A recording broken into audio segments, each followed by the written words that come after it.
बहुत इधर-उधर से आते हैं, वो सब करेंगे। इस बार मैराथन भी करेंगे प्रॉपर। तो ये आपके सोशल मीडिया हैंडल्स हैं टेलीग्राम चैनल पे, इसका पीडीएफ आपको मिल जाएगा। सीडीपी वाला भी अभी तक पेंडिंग है, बोलना एक बार उसको शेयर करने के लिए, ठीक। तो जस्ट 15 क्वेश्चंस कर रहे हैं। कल क्लास नहीं हो पाई थी, बट अभी आपकी कंटिन्यू होगी शाम को 9 बजे से, मतलब रात को 9 बजे से शाम भी क्या कहें। और कई लोगों के लिए वो रात ही होती है, ज्यादातर लोगों के लिए रात ही होती है। हम थोड़े रात्रि चर हैं, तो हमारे लिए शाम होती है 9 बजे। लाइक शेयर सब्सक्राइब आप कर चुके होंगे होपफुली। बैचेस में एनरोल आप कर सकते हैं, अभी भी एडमिशंस ओपन है। और I think for this week discounts भी आपके जो अलग अलग बैचेस पे डिस्काउंट है वो रहेगा। चलिए क्वेश्चन नंबर 1 आपके सामने है और आप फटाफट से जवाब देंगे। जस्ट 15 क्वेश्चंस करेंगे। एक सेट उठाया है जो इस बार आया हुआ है उसको, कि पेपर ऐसा नहीं है कि कुछ बहुत ऊटपटांग नहीं पूछा है, जिस तरह से पूछ रहे हैं क्योंकि कुछ चीजें इन्होंने नई ऐड कर ही दी थी वही है। तो स्टार्ट करें, समझें कहानी क्या है। क्वेश्चन नंबर 1 पोल में जवाब दीजिएगा।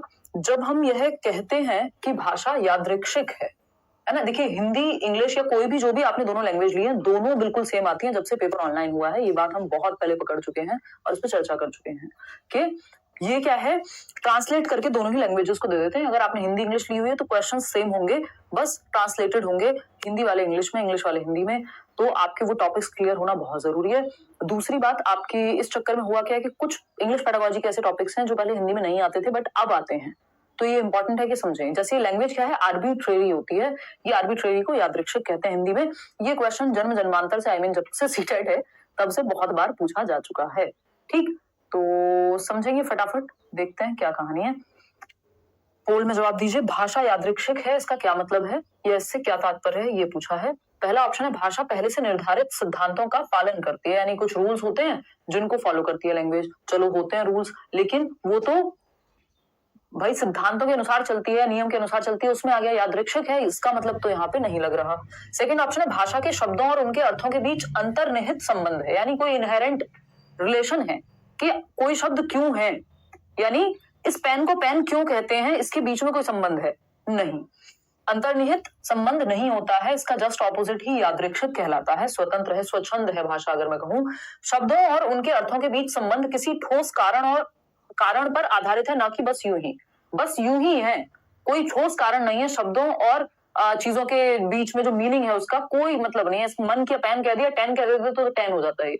कोई खास संबंध है, सच ठोस संबंध नहीं होता कि इस ग्लास को ग्लास क्यों कहते हैं, कोई मतलब नहीं है, बना दिया बस बात खत्म, ठीक। फिर आते हैं नेक्स्ट, फोर्थ है भाषा के शब्दों और उनके अर्थों के बीच किसी प्रकार का अंतर्निहित संबंध नहीं है। ये बात एकदम सही है कि जो शब्द हैं और जो अर्थ हैं, कोई इनहेरेंट मीनिंग नहीं है, कोई अंतर्निहित। ये मैं इंग्लिश में क्यों बता रही हूं, क्योंकि पेपर में ट्रांसलेटेड ही मिलेगा। संस्कृत में भी यही क्वेश्चन होगा, बस संस्कृत में हो जाएगा वो, ठीक। तो भाषा जो भी आपने ली है, दोनों भाषाओं में सेम ही क्वेश्चन आ रहे हैं पिछले कई बार से। ऐसा कोई रूल नहीं है कि हमेशा ही आएंगे, बट पिछले कई बार से आ रहे हैं, ठीक, जब से पेपर ऑनलाइन हुआ। तो भाषा के शब्दों और उनके अर्थों के बीच किसी प्रकार का अंतर्निहित संबंध नहीं है, ये बात एकदम सत्य है कि कोई इनहेरेंट मीनिंग नहीं होता। इस पेन को पेन क्यों कहते हैं, टेन कह देते तो टेन हो जाता, यानी कोई इनहेरेंट मीनिंग कुछ होता नहीं है। इसलिए लैंग्वेज आर्बिट्रेरी है, स्वच्छंद है, यादृच्छिक है अगर हम कहें तो, है ना। क्लियर है बात, बहुत बढ़िया। तो सिद्धांतों का पालन करती है, हाँ करती है, लेकिन वो फिर अलग भाषा के प्रिंसिपल्स से क्वेश्चन है, ये भाषा के सिद्धांत। तो भाषा के सिद्धांत या भाषा की विशेषताएं अगर मैं कहूं तो भाषा की विशेषताओं में आता है कि भाषा नियमों का पालन करती है, रूल गवर्न सिस्टम है एक। लेकिन यादृच्छिक का मतलब ये नहीं है। तो ये अपने आप में सही है फर्स्ट ऑप्शन, लेकिन इसके बारे में सही नहीं है जो पूछा गया है क्वेश्चन में। तो जो पूछा गया है क्वेश्चन में, उसी को दिन रात समझ करके, बिल्कुल अंतिम बात वही है, जो पूछा है उसका जवाब देना है, अपनी मर्जी से नहीं कुछ भी जवाब दे देना। अंतर्निहित संबंध है नहीं, अंतर्निहित संबंध नहीं होता है, उसको यादृच्छिक कहते हैं। ठोस कारण नहीं है, उसको यादृच्छिक कहते हैं। तो ये दोनों ऑप्शन वैसे गलत हो गए। बचता क्या है अपने पास, यही बचता है ना। तो कमल लिख रहे हैं आप, अब वो कमल को अगर समल लिख देते, मतलब उस कमल का नाम समल कर देते, मेरा नाम कुछ और रख देते घर वाले, क्या फर्क पड़ता है, कोई इंटरनल मीनिंग थोड़ी है उस चीज का, वो अपने लिए कोई बना ले, बात अलग है। क्वेश्चन नंबर 2 देखिएगा। क्वेश्चन नंबर 2 क्या कहता है, किसी टॉपिक पर मानस मंथन करने के बाद, मानस मंथन क्या होता है, ब्रेनस्टॉर्मिंग। साथ में ये इंग्लिश टर्म्स भी पता होना जरूरी है, आपके लिए इजी हो जाएगा पेपर सॉल्व करना। किसी टॉपिक पर मानस मंथन करने के बाद भी एक बालिका अपने आप से अनुच्छेद नहीं लिख पा रही है, अनुच्छेद बोले तो पैराग्राफ। तो एक बच्ची है जो पैराग्राफ नहीं लिख पा रही है, ब्रेनस्टॉर्मिंग करने के बावजूद। आपने सोच लिया, विचार लिया, आपको कहा गया भाई निशा के लिए बर्थडे पे लेटर लिखना है, अब मैंने मानस मंथन किया, दिमाग में कुछ आ नहीं रहा है ना, और अच्छा तो बिल्कुल नहीं आ रहा है, तो अब मैं अनुच्छेद लिखूं कैसे, है ना। तो यानी मैं पैराग्राफ कैसे लिखूं, ये स्थिति है एक बालिका की। नहीं, मैं मजाक कर रही थी, दिल पे लगे, निशा भी पोल नहीं देंगी, नेक्स्ट नाराज हो जाएंगी। हालांकि वह वयस्क या सहपाठी के मार्गदर्शन में लिख लेती है, लेकिन कोई बड़ा अगर मेरी मदद कर दे, जिसको पता हो निशा की कुछ अच्छी विशेषताएं, तो मेरे से लिखा जाएगा। ऐसा होता है ना कई बार कि बच्चा अकेला नहीं क्वेश्चन सॉल्व कर पा रहा, बट उसको अगर हेल्प मिल जाए टीचर की, दोस्त की, तो हो पाता है। जैसे कई बार नहीं होता कि जब हम बचपन में पढ़ते थे और हमें कोई क्वेश्चन सुनने को कह दिया मम्मी ने या किसी ने भी आसपास, तो हम कहते थे या दोस्त ने कि मम्मी एक शुरुआत की लाइन बता दो, बस याद आ जाएगा। तो वो हेल्प है कि सहपाठी से मार्गदर्शन में लिख पा रहा है बच्चा। इस प्रकार के मार्गदर्शन को क्या कहेंगे? ये जो मार्गदर्शन है, ये जो गाइडेंस है, ये जो हेल्प है, इसको क्या कहेंगे? Simple question. अगर आप एक लैंग्वेज बहुत अच्छे से पढ़ लेते हैं तो दूसरी का आपका सॉल्यूशन अपने आप निकल जाएगा, बशर्ते आपको वोकैबुलरी पता हो। यानी ये जो मार्गदर्शन है इसको गाइडेंस कहते हैं। और अभी जो पिछले क्वेश्चन में हमने किया, जो यादृच्छिक का मतलब आर्बिट्रेरी होता है, बस इतना आपको पता होगा ट्रांसलेशन, तो आपका दोनों ही लैंग्वेजेस बिल्कुल सेफ सिक्योर तरीके से आप कर पाएंगे अटेम्प्ट। ठीक, फोन मत चलाओ तुम बिल्कुल भी, लैपटॉप पे ध्यान दो, मैं डिस्ट्रैक्ट हो रही हूँ। देखेगा एक बार। तो टीम शिक्षण कहेंगे इसको? नहीं, ये मदद है, स्कैफोल्डिंग जिसको वाइगोत्स्की कहते हैं, कि अस्थायी मदद है, जहां बच्चा अटके उसको वहां मदद दो, तो वो स्कैफोल्डिंग हो गई। उसका सहपाठी उसको मदद दे रहा है जो उससे खुद से नहीं हो पा रहा था, है ना। आप पेपर खुद से ही सॉल्व करके आएंगे, बस आप ये वीडियो देख करके बैच में एडमिशन लेकर के क्या ले रहे हैं? स्कैफोल्डिंग ले रहे हैं, एक अस्थायी मदद ले रहे हैं जो आपको पेपर में हेल्प करेगी। अभी वो टेम्परेरी हेल्प है। सहपाठी शिक्षण नहीं, सहपाठी शिक्षण नहीं है, यहाँ पे लिख बच्चा ही रहा है। सहपाठी थोड़ी उसका फ्रेंड थोड़ी ना उसको सिखा रहा है या पढ़ा रहा है, वो तो हेल्प कर रहा है बस। तो ये मार्गदर्शन, मदद या स्कैफोल्डिंग या पाड़ या ढांचा कहलाएगी, सहपाठी परामर्श नहीं। इसका एग्जैक्ट जो टर्मिनोलॉजी है वो है मदद या स्कैफोल्डिंग। चलें आगे बढ़े। नेक्स्ट क्वेश्चन है आपका, भाषा अर्जन केवल तभी घटित होता है जब। अब भाषा अर्जन पे क्वेश्चन हमेशा आता ही है, आता ही रहा है और आएगा, ठीक है। तो भाषा अर्जन केवल तभी घटित होता है जब। कब घटित होता है भाई? यही पूछा है और आपको बताना है। 4 ऑप्शन है, आंसर यही है, बस पहचानना है, रिकॉग्नाइज करना, बनाना थोड़ी है, लिखना थोड़ी है 5वां उत्तर या 5वां ऑप्शन आपको। तो भाषा अर्जन, एक है भाषा अधिगम और दूसरा है भाषा अर्जन। अधिगम है जब आप स्कूल में प्रॉपर ग्रामर और सारी वोकैबुलरी और आपका जो भी वर्ड मीनिंग है वो तो वोकैबुलरी में आ जाएगा, आपका इधर लेटर वगैरह सब कुछ आप सीख रहे हैं, भाषा स्क्रैच से सीख रहे हैं, पढ़ना लिखना, वो जो भाषा के चारों कौशल हैं, है ना, सुबोपाली जिसको हम कहते हैं, सुनना बोलना पढ़ना लिखना, लिसनिंग स्पीकिंग रीडिंग राइटिंग, वो जब आप प्रॉपर स्कूल में सीख रहे हैं नियमों के तहत, तो वो अधिगम है। लर्निंग जिसको कह रहे हैं हम, एफर्ट और प्रैक्टिस से होती है। अर्जन है एक्विजिशन, नेचुरली आ जाता है, आप बिना किसी खास एफर्ट के खुद से लैंग्वेज को एक्वायर कर लेते हैं, उसको अर्जन कहते हैं। कि आपने एकत्रित कर लिया अपने एनवायरमेंट से। जैसे आपने अपनी मातृभाषा को सीखा, मातृभाषा है नहीं मदर टंग, आपके घर में जो भाषा बोली जाती थी आपने ऐसे ही उठा ली, उसको पिक कर लिया, अर्जित कर लिया, एकत्रित कर लिया, है ना। उसके लिए आपने अलग से कोई किताब खोल के नहीं पढ़ी, कोई नियम नहीं पढ़ा, कोई किसी टीचर के पास नहीं गए कि घर में जो भाषा बाकी लोग बोल रहे थे आपने भी बोलना सीख लिया, तो आपने अर्जित कर लिया। तो अर्जन कब होगा? जब एनवायरमेंट होगा, सिंपल। यानी वातावरण होगा, परिवेश होगा, एक्सपोजर होगा उस लैंग्वेज का, तो अर्जन हो जाएगा। आप अंग्रेजी अगर अच्छी नहीं बोल पाते, इसका मतलब एनवायरमेंट में नहीं रही होगी, वातावरण में नहीं रही होगी। आपका जन्म यूरोप में या अमेरिका में कहीं हुआ होता तो आप अंग्रेजी सबसे पहले सीख जाते और हिंदी हो सकता है आपको पता भी ना होती। तो ये क्या है? बच्चों को भाषा का परिवेश यानी एक्सपोजर दिया जाए यदि, तो भाषा अर्जन आसानी से हो जाएगा, भाषा अर्जित कर लेंगे, वो एकत्रित कर लेंगे, जैसे आप अपने एनवायरमेंट में कुछ इकट्ठा करते हैं वैसे ही।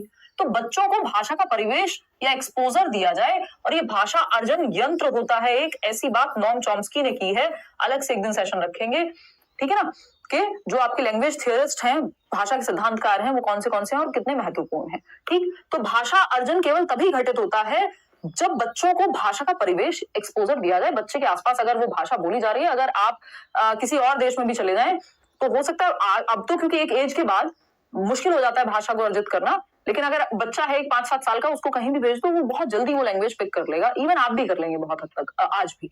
तो बच्चों को भाषा का परिवेश एक्सपोजर दिया जाना चाहिए, तो वो अर्जित कर लेंगे। बच्चों को व्याकरण के नियम सिखाए जाएं। देखिए, ये भाषा अधिगम में आता है कि जब आप नियम कायदे कानून सीख रहे हैं, जैसे घर में आपकी हिंदी बोली जाती थी, हिंदी को आपने अर्जित कर लिया परिवेश से, लेकिन जब आप इंग्लिश पढ़ने गए स्कूल में तो आपने व्याकरण सीखा, नाउन क्या होता है, प्रोनाउन क्या होता है, ये नियम, वो वर्ब, ये सेकंड फॉर्म, ये फलाना, ये क्या है, ये व्याकरण के नियम आपने लैंग्वेज लर्निंग यानी भाषा अधिगम में सीखे। अर्जन में नियम की जरूरत नहीं होती, आप नेचुरली बोलते हैं। बच्चों को अनुवाद करने का अभ्यास कराया जाए, ये भी आपको भाषा अधिगम में ही होता है। बच्चों को पठन के अवसर दिए जाए, पढ़ने के अवसर दिए जाए, ये भी भाषा अधिगम में होगा। मतलब जब आपने अपनी मातृभाषा, अपनी मदर टंग सीखी थी, जो भी आपके घर में बोली जाती है, कौन सा आपने अनुवाद करना सिखाया था, कोई ट्रांसलेशन, किसने आपको पढ़ना सिखाया था, किसने व्याकरण सिखाई थी? आपने नेचुरली बोलना सीख लिया था जस्ट बिकॉज एनवायरमेंट था उस चीज को लेकर के। तो पहला ऑप्शन यहाँ सही हो जाता है। आगे बढ़ेंगे, क्वेश्चन नंबर देखिएगा 4। क्या कहता है भाई क्वेश्चन नंबर 4? निम्नलिखित में से कौन सा कथन पाठ्य पुस्तक के बारे में सही है? यानी कौन सा एक स्टेटमेंट है जो टेक्स्ट बुक के बारे में सही है? टेक्स्ट बुक पे क्वेश्चन एक आता ही है, हमेशा सालों साल से टेक्स्ट बुक पे क्वेश्चन आता ही रहा है। तो निम्नलिखित में से कौन सा कथन पाठ्य पुस्तक के बारे में सही है, कि जो आपकी टेक्स्ट बुक है, किताब है आपकी भाषा की, उसके बारे में सही क्या है? पहला ऑप्शन है पाठ्य पुस्तक का स्थान कोई दूसरा नहीं ले सकता। यानी पाठ्य पुस्तक की अपनी एक जगह है और उसको कोई और नहीं ले सकता। तो कोई कंपटीशन चल रहा है पाठ्य पुस्तक का, पता नहीं, हो सकता है सही हो सकता है गलत हो। अभी नेक्स्ट ऑप्शन पे जाएंगे। पाठ्य पुस्तक अध्यापक और विद्यार्थी के लिए एकमात्र महत्वपूर्ण सामग्री है, यानी स्टूडेंट और टीचर के लिए एकमात्र रिसोर्स है। वो क्या है?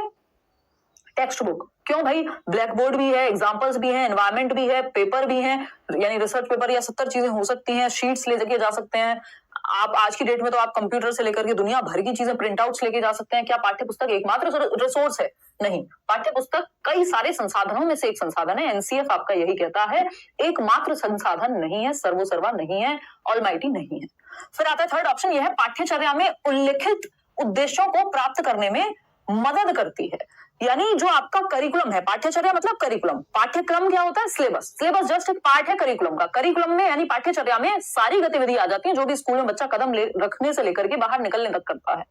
तो यह पाठ्यचर्या में उल्लिखित उद्देश्यों को प्राप्त करने में मदद करता है। यानी जो करिकुलम में ऑब्जेक्टिव सेट हुए हैं, जो उद्देश्य बनाए गए हैं कि भैया तीसरी क्लास के बच्चे को ये आ जाना चाहिए, जो आपका निपुण भारत मिशन है या FLN है, फाउंडेशनल लिटरेसी न्यूमरेसी की बेसिक कितना तो आना चाहिए, तो वो पाठ्य पुस्तक उन उद्देश्यों की प्राप्ति में मदद करती है कि भाषा कौशल सीखेगा बच्चे का, जो शब्द भंडार है वो बेहतर होगा। हाँ, सही है बात। फिर भी बाकी के ऑप्शन देखेंगे। फोर्थ ऑप्शन और देख लेते हैं। ये सत्र के लिए शैक्षिक गतिविधियों की योजना है, यानी एजुकेशनल एक्टिविटी को लेकर के एक प्लान है, नहीं, एक रिसोर्स है जिसके माध्यम से हम जो पाठ्यचर्या में उल्लिखित उद्देश्य हैं उनको प्राप्त करने की कोशिश कर रहे हैं, और वन ऑफ द रिसोर्स है। ठीक है ना तनु? वन ऑफ द रिसोर्स है, कई सारे संसाधनों में से एक संसाधन है पाठ्यचर्या। नहीं तो बहुत तरीके हैं सिखाने के, तो सब कुछ नहीं है पाठ्यचर्या। और बच्चे की मनोवैज्ञानिक स्तर के अनुसार होनी चाहिए, ज्यादा चित्र वगैरह उसमें होने चाहिए। जो अभी नई NCERT चेंज हुई है, यही सब चीजों का ध्यान रखा गया है कि ज्यादा वो एक्टिविटी बेस्ड हो, उसको देख करके थोड़ा मतलब मन करे बच्चे का, इंटरेक्टिव हो, बात करे उससे। बहुत ज्यादा भारी भाषा ऐसी ना हो कि बहुत ही मुश्किल क्लिष्ट भाषा है, आसान भाषा हो बच्चे के मनोवैज्ञानिक स्तर के अनुसार। तो third option is the right answer. आगे बढ़ेंगे, क्वेश्चन नंबर 5 देखिएगा। क्या कहता है भाई क्वेश्चन नंबर 5? ये कहता है आप कक्षा 5 के अध्यापक हैं, यानी क्लास 5 के आप एक टीचर हैं। बात सही है? आपने क्या कह रहे हो, बन जाए जल्दी तो मजा ही आ जाए। बिल्कुल बनेंगे। देखिए, आप कक्षा 5 के अध्यापक हैं, आपने विद्यार्थियों को पाठ्य सामग्री अच्छी तरह से पढ़ने के लिए कहा है, यानी जो भी आपका टेक्स्ट बुक मटेरियल है वो आप अच्छे से पढ़ें, आपने ही कहा है बच्चे को। उसके बाद आप संदर्भ और प्रसंग को ध्यान में रख के, भैया आप कॉन्टेक्स्ट का ध्यान रख रहे हैं, किस कॉन्टेक्स्ट में क्या बात कही जा रही है, किस संदर्भ में क्या प्रसंग है, उसको ध्यान में रखते हुए प्रश्नों के उत्तर देने के लिए कहते हैं कि पाठ में ये बात कहाँ कही गई थी और इसका क्या मतलब है। उस पाठ से फिर आप क्वेश्चंस पूछते हैं, प्रश्न पूछते हैं। इस प्रक्रिया के द्वारा आप विद्यार्थियों को किस तरह के पठन के लिए प्रोत्साहित कर रहे हैं, यानी ये जो प्रक्रिया है इसके माध्यम से आप किस तरह के पठन के लिए प्रोत्साहित कर रहे हैं, किस तरह का आप क्या करें, बच्चों को प्रोत्साहित करें कि वो ध्यान से पढ़े और प्रसंग में जवाब दे पाए। ठीक है ना? तो पहला ऑप्शन है गहन पठन है, ये विस्तृत पठन है, बारीकी से पठन है, या सरसरी तौर पर पठन है। तो ये इंटेंसिव रीडिंग कहते हैं इसको, किसमें? इंग्लिश में, और हिंदी में इसको गहन पठन कहते हैं। गहन पठन है और ये क्लासरूम में होता है। जो एक्सटेंसिव रीडिंग है यानी विस्तृत पठन जिसको हम कह देते हैं, वो बच्चा अपने घर पे भी आराम से पढ़ के अपने एंजॉयमेंट के लिए, अपनी नॉलेज के लिए पढ़ सकता है। लेकिन गहन पठन क्लासरूम में होता है, और जब प्रश्न पूछे जा रहे हैं उससे, तो जब क्लासरूम की बात आ जाएगी तो इंटेंसिव रीडिंग कहते हैं गहन पठन को। Simple as that. आगे बढ़ेंगे नेक्स्ट क्वेश्चन पे। नेक्स्ट क्वेश्चन है क्वेश्चन नंबर 6। किसी पाठ्य सामग्री से विशिष्ट सूचना निकालने के उद्देश्य से गहन पूर्वक या गहराई से उस पाठ्य सामग्री को पढ़ने का कौशल डैश बोध है। यानी क्या है? विशिष्ट सूचना, कोई स्पेसिफिक डिटेल है जो आपको उस पर्टिकुलर चैप्टर से निकालनी है। तो उद्देश्य क्या है कि कोई डिटेल निकालनी है। ठीक से गहन पूर्वक या गहराई से उस पाठ्य सामग्री को पढ़ने का कौशल डैश बोध है। मूल्यांकन परक है, वैश्विक है, स्थानीय है, निष्कर्षात्मक है। देखिए, निष्कर्ष निकालने को कहा गया है यहाँ पे नहीं, तो फिर क्यों होगा, कंक्लूजन तो कोई ड्रॉ नहीं कर रहे हम, है ना। फिर क्या है, कोई कह रहा है मैम हम निशा से पढ़ेंगे, चलो आ जाओ देखिएगा एक बार। फिर नेक्स्ट है मूल्यांकन परख, यानी इवेल्युएट करने की बात हो रही है, कुछ जज करने की बात हो रही है, नहीं तो वैश्विक कोई दुनियादारी की बात हो रही है, नहीं। स्थानीय पठन कहते हैं इसको, स्थानीय बोध कहते हैं, सॉरी। स्थानीय बोध क्या है, जिस चीज के बारे में, जो भी लोकल नॉलेज एक तरह से, जिस चीज के बारे में आपसे पूछा जा रहा है, एक विशिष्ट सामग्री है वो दिया गया, उसमें क्या लिखा है, तो वो वहां पे स्थान हो गया, वो एक लोकल कॉन्टेक्स्ट हो गया जहां से आपको डेटा निकाल करके देना है, तो इसको स्थानीय बोध कहते हैं। क्वेश्चन नंबर 7 देखिएगा, ये कहता है व्याकरण पढ़ाने का निगमनात्मक उपागम अनुशंसा करता है कि हमें सबसे पहले, यानी आप पढ़ा रहे हैं ग्रामर, अब निगमनात्मक उपागम इसको डिडक्टिव मेथड कहते हैं अंग्रेजी में, और इंडक्टिव जो होता है उसको हम क्या कहेंगे मैडम, बताइए, वैसे भी आपसे ही पढ़ना है? वाह शाबाश, वेरी गुड। कोई बात नहीं, हिंदी थोड़ा सा हम प्रैक्टिस करेंगे। My voice is not Audible. अच्छा, आपकी भी वॉइस सुनती है मुझे, मेरी नहीं है ऑडिबल या आपकी नहीं है, फटाफट से बताओ। हाँ, सी ऑप्शन, सब अपनी मर्जी से दे रहे हैं जवाब। प्लीज स्लो डाउन, कितना स्लो पढ़ोगे, कर देंगे और स्लो, और बताओ। देखिएगा इंग्लिश में क्वेश्चंस दो, हिंदी के क्वेश्चन इंग्लिश में पूछेगा आपसे एग्जामिनर, कमाल करते हो यार। English options please. Hindi pedagogy है, हिंदी शिक्षण शास्त्र कहते हैं इसको, है ना। ये तो मैं आपकी मदद कर दे रही हूँ कि ट्रांसलेट कर रही हूँ, क्योंकि ट्रांसलेशन अगर आपको पता होगा तो आपको दोनों भाषाओं में ही आसानी होगी। ठीक, सी ऑप्शन कह रहे हैं। देखिए व्याकरण पढ़ाने का निगमनात्मक उपागम, देखिए ग्रामर के लिए ना डिडक्टिव मेथड है, अच्छा माना जाता है ना, ग्रामर टीचिंग के लिए। तो निगमनात्मक उपागम में क्या होता है, यानी डिडक्टिव मेथड में क्या होता है, एक होती है इंडक्टिव अप्रोच, दूसरी होती है डिडक्टिव अप्रोच। ठीक, अनुशंसा करता है कि हमें सबसे पहले, तो डिडक्टिव में सबसे पहले रूल सिखाया जाता है, नियम से उदाहरण की ओर जाते हैं, उदाहरण से नियम की ओर इंडक्टिव में जाते हैं। इंडक्टिव को हिंदी में क्या कहते हैं, जरा याद करके बता दीजिए।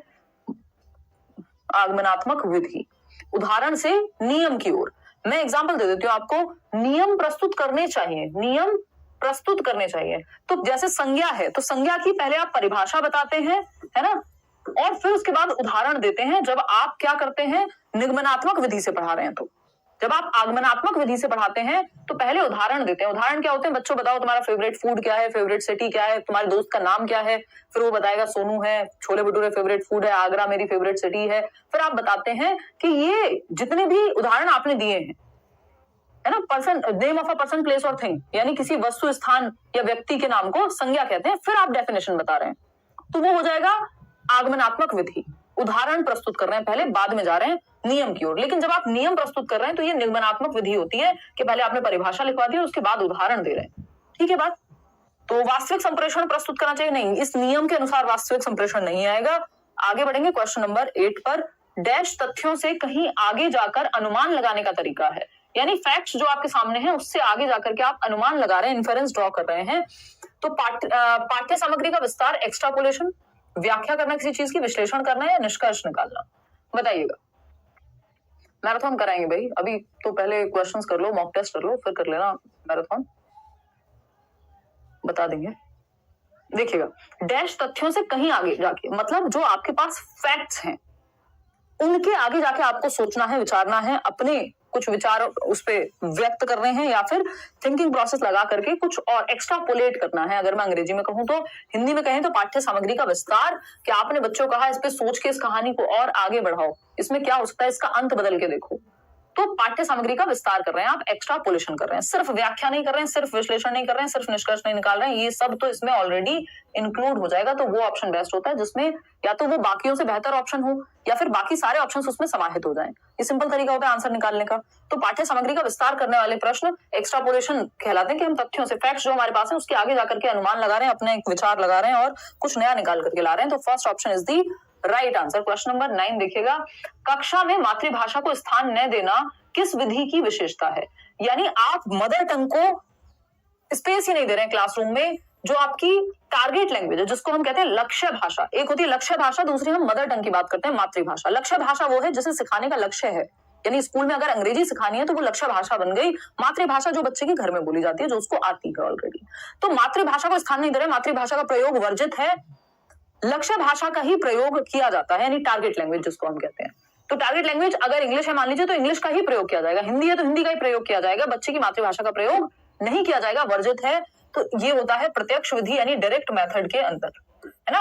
ये नेचुरल में तो भाई नेचुरली जो बच्चों को भाषा आती है वो उस पे जाएंगे। द्विभाषिक में तो दो भाषाएं बोली जा सकती हैं, दो भाषाओं का इस्तेमाल होगा, ट्रांसलेशन हो सकता है। श्रव्य भाषिक यानी सुन करके जो है बच्चा बात करेगा जो भी बोला जा रहा है। तो प्रत्यक्ष डायरेक्ट यानी प्रत्यक्ष मेथड यानी डायरेक्ट मेथड जो है आपका, इसमें मदर टंग का जो यूज है वो प्रोहिबिटेड है, बच्चा अपनी मातृभाषा का इस्तेमाल नहीं कर सकता। ये वही वाले स्कूल्स हैं जो कॉन्वेंट स्कूल्स या कुछ स्कूल्स होते हैं जहां पे हिंदी बोलने पे भी फाइन है। क्यों? क्योंकि उनको इंग्लिश सिखानी है इंग्लिश के माध्यम से ही। तो टारगेट लैंग्वेज का यूज करके ही सिखा रहे हैं, वो माहौल चारों तरफ उसी भाषा का दिया हुआ है जिसको वो सिखाना चाहते हैं। क्वेश्चन नंबर 10 देखिएगा। क्वेश्चन नंबर 10 क्या कहता है? एक अध्यापक होने के नाते आप एक बच्चे की उसके कुल भाषा प्रयोग के लिए प्रशंसा करते हैं, यानी वो ओवरऑल जैसे लैंग्वेज को यूज करता है ना, ये कुल वही है, ये संपूर्ण जोड़ करके जो आप बचपन में पढ़ते थे। तो एक अध्यापक होने के नाते आप एक बच्चे की उसके कुल भाषा प्रयोग के लिए प्रशंसा करते हैं, यानी उसको आप क्या कर रहे हैं? प्रेज कर रहे हैं, गुड, वेरी गुड, शाबाश, जो भी आप कह रहे हैं। यद्यपि उसने कुछ शब्दों की वर्तनी गलत लिखी है, आप कक्षा में किस उपागम का प्रयोग कर रहे हैं? यानी वर्तनी मतलब स्पेलिंग गलती है, स्पेलिंग मिस्टेक बेशक उसने की है, लेकिन फिर भी आप ओवरऑल जैसे वो भाषा का प्रयोग कर रहा है उस चीज के लिए बच्चों को प्रेज कर रहे हैं। ठीक, तो पहला ऑप्शन है संरचनात्मक है। ये कौन सा उपागम है, ये कौन सी अप्रोच है? इंग्लिश में भी यही क्वेश्चन पूछा गया होगा, तो ऐसा नहीं है कि आप अगर इंग्लिश में भी समझ लेंगे शब्दों को तो आपके लिए ईज हो जाएगी पेपर में। तो संरचनात्मक होता है स्ट्रक्चरल, तो स्ट्रक्चर की बात हो रही है। स्ट्रक्चरल अगर ये होता तो नंबर काट लिए जाते स्पेलिंग पे नंबर नहीं काटे, इसका मतलब भाषा के समग्र प्रयोग की बात हो रही है। तो ये है समग्र भाषा उपागम, होल लैंग्वेज अप्रोच है, जहां आप भाषा को एक समग्र रूप में देख रहे हैं कि बच्चे ने जो अभिव्यक्ति की है, जो एक्सप्रेस किया है लैंग्वेज में, थोड़ी बहुत स्पेलिंग मिस्टेक है चलेगा, बट उसने जो बात कही है उसमें दम है, वो अच्छी बात है, उसकी प्रशंसा आप कर रहे हैं। तो ये समग्र भाषा है जहां आप ओवरऑल लैंग्वेज को देखते हैं, उसने कैसे कल्पना की, कैसे अपनी बात को अभिव्यक्त किया, कैसे सोचा, इन सब चीजों पे आप देख रहे हैं। तो ये समग्र भाषा प्रयोग है। संप्रेषणात्मक तो कम्युनिकेटिव लैंग्वेज है जहां पे बातचीत की आप बात कर रहे होते हैं, और यहाँ पे लिखने की बात हुई है। रचनावादी अप्रोच कोई ऐसा अलग से नहीं है, जहां बच्चा एक्टिव है वो रचनावादी है। तो समग्र भाषा प्रयोग जो है सही उत्तर हो गया। यहाँ पे क्वेश्चन नंबर 11 पे चलेंगे, देखिएगा एक बार। देखो जितने क्वेश्चन हम कर रहे हैं हिंदी के लिए, जो भी हम कर रहे हैं इनफ हो जाएगा, मोर देन। ठीक, पेपर में ज्यादा अलग से दुनिया की कोई तीसरी चीज नहीं आती है। अगर आपने इनफ प्रैक्टिस कर ली, जितना भी टाइम हमारे पास अभी है, तो मोर देन इनफ हो जाएंगी चीजें। क्वेश्चन नंबर 11 देखिएगा। एक भाषा अध्यापक को यानी एक लैंग्वेज टीचर को चाहिए कि वह शिक्षार्थियों को स्वच्छंद लेखन के लिए प्रोत्साहित करे। स्वच्छंद बोले तो इंडिपेंडेंट राइटिंग के लिए प्रोत्साहित करें, क्योंकि स्वच्छंद लेखन का शिक्षार्थियों के लिए लाभ है, यानी हेल्पफुल होता है। जब बच्चे खुद से, फ्री राइटिंग कहते हैं इसको इंग्लिश में, फ्री राइटिंग के नाम से पूछा जाता है, यानी जो बच्चे का मन करे वो लिख सकता है, जो उसके मन में विचार आए वो लिख सकता है, बिना ये सोचे ये अच्छा लगेगा बुरा लगेगा, कोई जज करेगा नहीं करेगा। जैसे आप अपनी डायरी में लिखते हैं, जो मन में आ रहा है लिखने लगते हैं। ठीक, जर्नलिंग कहते हैं उसको अंग्रेजी में। अगर हम देखते हैं पूजा उसको भी। अगर हम देखें यहाँ तो क्वेश्चन में 11 कहता है कि एक भाषा अध्यापक को चाहिए कि वह शिक्षार्थी को स्वच्छंद लेखन के लिए प्रोत्साहित करे, यानी फ्री राइटिंग के लिए। तो इसका फायदा क्या है, लाभ क्या है ना? पहला ऑप्शन है शिक्षार्थी अपनी प्रथम भाषा के लिखित स्वरूप के गुणधर्म समावेशित कर सकते हैं, यानी जो फर्स्ट लैंग्वेज है वो उसको वहां पे प्रयोग करके, इंक्लूड करके, जो भी उसने पहली लैंग्वेज में सीखा है उसको लिख पाएंगे। यह शिक्षार्थियों को प्रवाह के साथ और रचनात्मक तरीके से लिखने के लिए प्रोत्साहित करता है, यानी फ्लुएंटली लिख पाएगा बच्चा। और दूसरा, क्रिएटिवली जो उसके मन में विचार आ रहे हैं, जिस तरह से वो प्रकट करना चाहे वैसे लिख सकता है। थर्ड ऑप्शन है शिक्षार्थी लिखने या ना लिखने के लिए स्वतंत्र है। देखिए स्वच्छंद का मतलब ये नहीं कि लिखना ही नहीं है, फ्री राइटिंग मतलब जो मन में आ रहा है लिखो, ये नहीं कि लिखना ही नहीं है, ये भी ऑप्शन में नहीं, फिर तो राइटिंग ही नहीं बची अगर नहीं लिखना तो। फोर्थ है शिक्षार्थी ये महसूस नहीं करते हैं कि उन्हें कुछ अधिक या एकदम सटीक लिखना है। देखिए ऐसा कुछ नहीं है कि अधिक या सटीक लिखना है, इस बारे में नहीं है। ये है बच्चे के जो क्रिएटिव थॉट्स हैं, जो रचनात्मक विचार हैं, जो फ्री फ्लो में आ रहे हैं, स्वतंत्र या स्वच्छंद रूप से आ रहे हैं, वो बाहर निकल करके आ पाए। तो यह शिक्षार्थियों को प्रवाह के साथ, जो भी मन में फ्लुएंटली उसके विचार आ रहे हैं, प्रवाह में, एक नेचुरल फ्लो में अगर मैं कहूं, और रचनात्मक तरीके से लिखने के लिए प्रोत्साहित करता है, यानी कुछ नए, कुछ क्रिएटिव वे में, क्योंकि अब वो बंधा हुआ नहीं है कि बस यही वोकैबुलरी यूज करनी है, यही शब्द भंडार यूज करना है, इस नियम के अनुसार लिखना है, नहीं, अब वो फ्री है। तो वो फ्री है तो फ्री होकर के ही लोग ऐसी चीजें लिखते हैं जो रचनात्मक होती हैं, जहां वो स्वतंत्र और स्वच्छंद महसूस करते हैं। शिक्षार्थी अपनी प्रथम भाषा के लिखित स्वरूप के गुणधर्म समावेशित कर सकते हैं। ऐसा नहीं है कि जो उन्होंने फर्स्ट लैंग्वेज में सीखा है उसको इंक्लूड कर पाएंगे। यहाँ पे आप फर्स्ट लैंग्वेज में ही जनरली फ्री राइटिंग करते हैं, या जो भी आपको भाषा दी गई है उसमें बिना कुछ नियम कायदे कानून का सोचे आप फ्री राइटिंग करते हैं या स्वच्छंद राइटिंग करते हैं, तो second option is the right answer, creativity बाहर आएगी बच्चे की। क्वेश्चन नंबर 12 देखिएगा, यह अधिगम का एक प्रकार है जिसमें बच्चे को उच्च स्तरीय मानसिक प्रक्रियाओं जैसे बुद्धि या तर्क करना आदि का प्रयोग करना होता है। यानी ये लर्निंग का एक टाइप ऑफ लर्निंग है बेसिकली, जिसमें बच्चे को उच्च स्तरीय मानसिक प्रक्रियाओं यानी हायर लेवल कॉग्निटिव प्रोसेसेस, जिसमें दिमाग पे जोर पड़ेगा। दिमाग पे जैसे thinking, reasoning, problem solving, imagination यानी सोचना, चिंतन, तर्क, कल्पना, ये सब चीजें प्रयोग में आएंगी। तो जैसे बुद्धि या तर्क करना आदि का प्रयोग करना होता है, ये किस तरह का अधिगम है ये हमसे पूछा है। पहला ऑप्शन है संरचना अधिगम है, दूसरा ऑप्शन है मौखिक अधिगम है, तीसरा ऑप्शन है अवधारणा अधिगम है, या चौथा है गत्यात्मक कौशल है। यहाँ कोई दौड़ने भागने की तो बात हो नहीं रही है कि गत्यात्मक हो जाएगा। ठीक, संरचना कौशल है, अवधारणा कौशल है, क्या है? फटाफट से बताइए। क्लासेस चल रही हैं आपकी बैच में? जो नहीं चल रही है इसका मतलब टाइम टेबल में जगह नहीं बच रही होगी, तो कुछ दिन में शुरू हो जाएंगी या उस तरह से वो प्रॉपर प्लान होता है। तो ये अवधारणात्मक समझ है बच्चे की कि उसका कॉन्सेप्चुअल नॉलेज वो यहाँ पे काम आएगी कि बच्चों को उच्च मानसिक प्रक्रियाएं, थिंकिंग, रीजनिंग, प्रॉब्लम सॉल्विंग, ये सब यूज करना है। तो अगर आपके पास कॉन्सेप्ट की लर्निंग है तो आप यूज कर पाएंगे। अगर आपको कॉन्सेप्ट ही नहीं पता तो कितना मुश्किल क्वेश्चन आ जाए आप नहीं कर पाएंगे। कॉन्सेप्ट पता है तो वो अवधारणा लगा करके आप उसको सॉल्व कर देंगे। अवधारणात्मक अधिगम का यही मतलब है, कॉन्सेप्चुअल नॉलेज या लर्निंग। आगे बढ़ते हैं क्वेश्चन नंबर 13। देखिएगा क्वेश्चन नंबर 13 क्या कहता है। ये कहेगा निम्नलिखित में से कौन सा कक्षाई अभ्यास विद्यार्थियों में मौखिक भाषा के प्रयोग, मौखिक भाषा के विकास में मदद करेगा। यानी ओरल लैंग्वेज, मौखिक भाषा जो हम बातचीत में इस्तेमाल कर रहे हैं या बोल करके जिस भाषा का हम प्रयोग कर रहे हैं, लिखित भाषा जो हम लिख करके, सांकेतिक भाषा जो संकेतों में, जैसे मैं अभी निशा को कहूं तो ये सांकेतिक भाषा है कि गुड कह रही हूं मैं उसको। ठीक, निम्नलिखित में से कौन सा कक्षाई अभ्यास विद्यार्थियों में मौखिक भाषा के प्रयोग में मदद करेगा, यानी ओरल लैंग्वेज बेहतर करानी है आपको बच्चों की। पहला ऑप्शन, नए या अपरिचित शब्दों के सही उच्चारण का अभ्यास करना। मतलब जो नए शब्द हैं या अनफैमिलियर हैं उन शब्दों का सही उच्चारण, सही प्रोनाउंसिएशन प्रैक्टिस कर पाए बच्चा। पता नहीं हमें, बाकी ऑप्शंस भी चेक करेंगे। अध्यापक के साथ पाठ्य सामग्री का संवेद पठन, भैया अध्यापक के साथ पढ़ने में लगे हुए हो। थर्ड है कविता को कंठस्थ कर लेने के बाद कविता का संवेद गायन। ठीक, कंठस्थ करने से कुछ होगा नहीं, इसको कहेंगे रट्टाफिकेशन। आपने बस कंठस्थ तो कर लिया, इससे मौखिक भाषा का प्रयोग पता नहीं।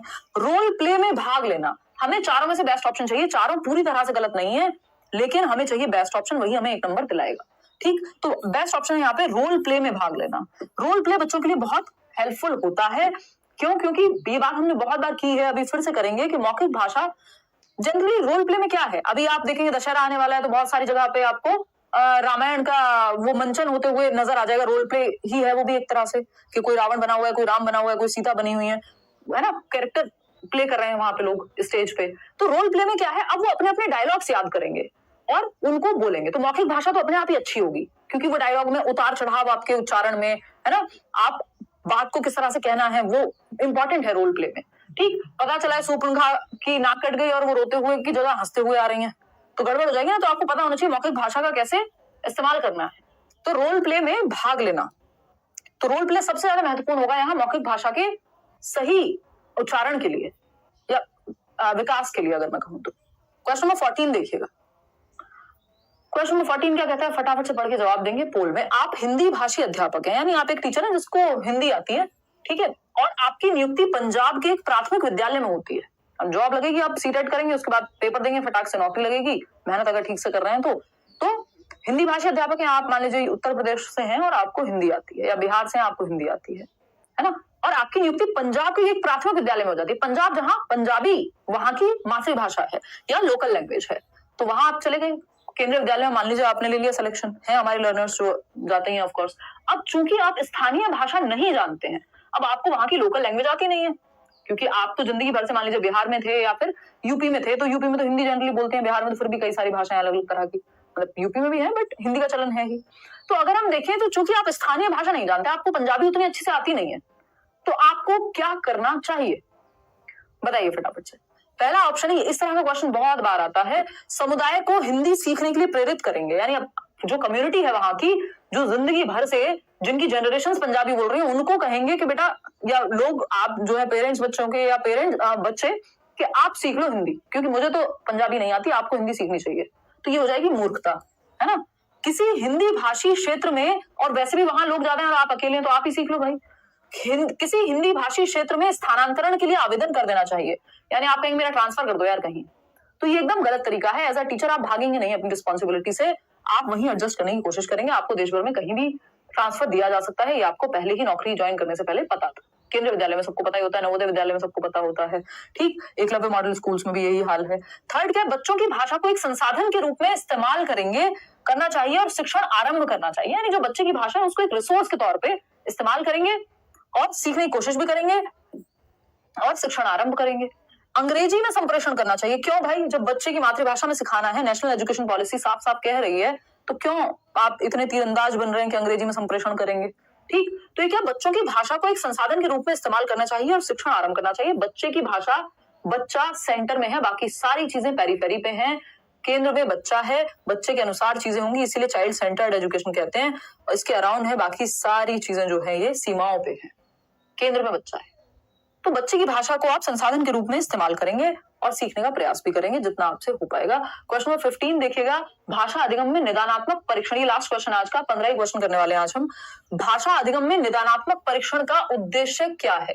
निदानात्मक पे भी एक क्वेश्चन आता ही आता है, डायग्नोस्टिक टेस्ट कहते हैं इसको। अंग्रेजी में भी सेम ही क्वेश्चन आएगा, डायग्नोस्टिक, और आया भी होगा डायग्नोस्टिक टेस्ट। अब ये डायग्नोस्टिक टेस्ट का ऑब्जेक्टिव क्या है, उद्देश्य क्या है। देखिए सिंपल है, डायग्नोस्टिक टेस्ट का हमेशा जो उद्देश्य होता है, या रेमेडियल टीचिंग भी इसमें कई बार शामिल हो जाती है, उपचारात्मक शिक्षण जिसको हम कहते हैं, डायग्नोज करना। डायग्नोस्टिक लैब्स याद रखा कीजिए, सिंपल, सालों साल से यही उदाहरण दे रहे हैं। तो ये क्या है, डायग्नोस्टिक टेस्ट। डायग्नोस्टिक लैब क्या करते हैं, आपको बुखार है 4 दिन से, दवाई आपने सिम्टम सोच के ले ली लेकिन फायदा नहीं है, तो आप डॉक्टर के पास जाते हैं, फिर डॉक्टर आपको टेस्ट करवाने को कहेगा, वो टेस्ट में पता लगेगा, डायग्नोज होगा कि आपको दिक्कत क्या है, डेंगू है, मलेरिया है, कुछ नहीं है, ऐसे ही मक्कड़ बना रहे थे। तो ये क्या है, डायग्नोस्टिक टेस्ट से ही पता लगेगा। निदानात्मक परीक्षण होते हैं, समस्या है कहाँ बच्चे की, उसको पता करने के लिए। तो पहला ऑप्शन है विद्यार्थियों के प्रगति रिपोर्ट कार्ड में प्राप्त फल लिखना, यानी जो प्रोग्रेस रिपोर्ट है उसमें जितने भी नंबर आए हैं वो लिखना। आउटकम नहीं, कारण, दिक्कत कहाँ है वो पहचानना है, डायग्नोज करना है, निदान करना है। योगात्मक आकलन के लिए योजना एवं प्रश्न बनाना, यानी समेटिव इवैल्यूएशन के लिए एक प्लान बना रहे हो, जी नहीं। अभिभावक शिक्षक बैठक में, यानी पेरेंट टीचर मीटिंग में अभिभावकों को सूचित करने और ध्यान देने के लिए कहना। कहाँ, किस बात पे ध्यान देने के लिए कहना, बात पकड़नी है सरकार यहाँ, ठीक। फिर बचता है लास्ट ऑप्शन, बच्चों की समझ में रह गए अंतरों को जानना और उपचारात्मक कदम उठाना। ये बात थोड़ी जो है सेंसिबल लग रही है हमें, कि बच्चों की समझ, जो बच्चे के कॉन्सेप्ट हैं, जो उसकी कॉन्सेप्चुअल अंडरस्टैंडिंग है, जो अवधारणात्मक समझ है, उसमें कहाँ अंतर, कहाँ गैप रह गया है, उस गैप को पकड़ना। ये कीवर्ड्स ध्यान में रखिएगा, इंग्लिश में भी ऐसे ही पूछा जाता है, गैप लिखा होगा प्रॉपर। अंतरों को जानना, यानी गैप्स को आइडेंटिफाई करना कि समस्या है कहाँ और उसको फिर ठीक करना। जानना और उपचारात्मक कदम उठाना, यानी रेमेडियल मेजर्स लेना। रेमेडियल मेजर्स क्या होते हैं, एक्स्ट्रा क्लास ले सकते हो, दोबारा से पढ़ा सकते हो, नए तरीके से पढ़ा सकते हो। तो बच्चों की समझ में अंतर कहाँ रह गए, गैप्स कहाँ हैं, और उपचारात्मक आगे आपको क्या कदम उठाने हैं, ये आएगा डायग्नोस्टिक टेस्टिंग में, है ना। जो सीसी आपका मूल्यांकन वाला टॉपिक है, सतत एवं व्यापक मूल्यांकन, उसके तहत ये पूछा जाता है, 1 नंबर का क्वेश्चन आता ही है। तो 4th option is the right answer.